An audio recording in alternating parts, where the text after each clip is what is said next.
Je voulais vraiment que ça puisse évoluer de quelque chose de très géométrique et très carré à quelque chose qui est plus chaotique et plus libre. Je jongle depuis 2003. Au début de ma pratique du jonglage, j'étais comme pas mal de jongleurs. Je faisais des figures, les pieds fixes plantés au sol et petit à petit, j'ai commencé à vraiment assumer les côtés de danse et aller vraiment chercher de ce côté-là plutôt que juste faire de la jonglerie en mouvement.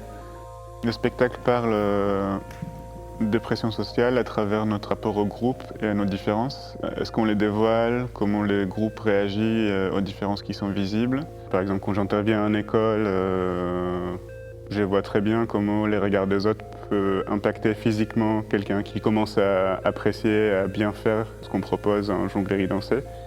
Et il suffit d'un regard ou d'un mot de ses camarades pour que tout se referme. Dans le spectacle, quand on a une personne qui dévoile ses différences, est-ce que ça va provoquer du rejet dans un premier temps? Est-ce que ça va donner envie aux autres de prendre leur liberté par rapport à la norme? Et comment petit à petit les changements peuvent venir dans un groupe? Fracture, ça a un peu commencé par ça. C'est d'abord des personnes que j'ai rencontrées avec qui j'avais envie de travailler. Comme on était assez nombreux dans cette équipe que j'ai constituée, j'avais envie d'avoir un groupe qui peut se diviser et se reconstruire.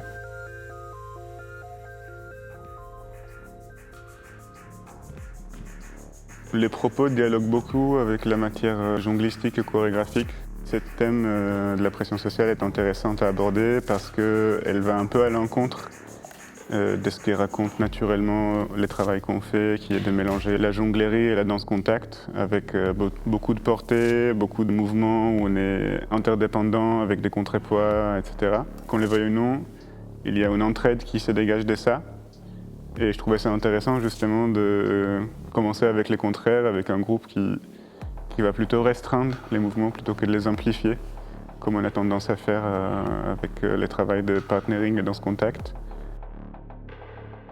Je trouve que l'aspect non-verbal du spectacle, ça permet à chaque spectateur de se raconter son histoire autour de cette thématique, notamment à partir du début de l'adolescence. C'est une période où on se questionne beaucoup sur les regards des autres, sur notre corps. Du coup, un spectacle qui est à la fois physique et qui aborde ce sujet-là, c'est toujours intéressant avec des adolescents et avec les adultes aussi.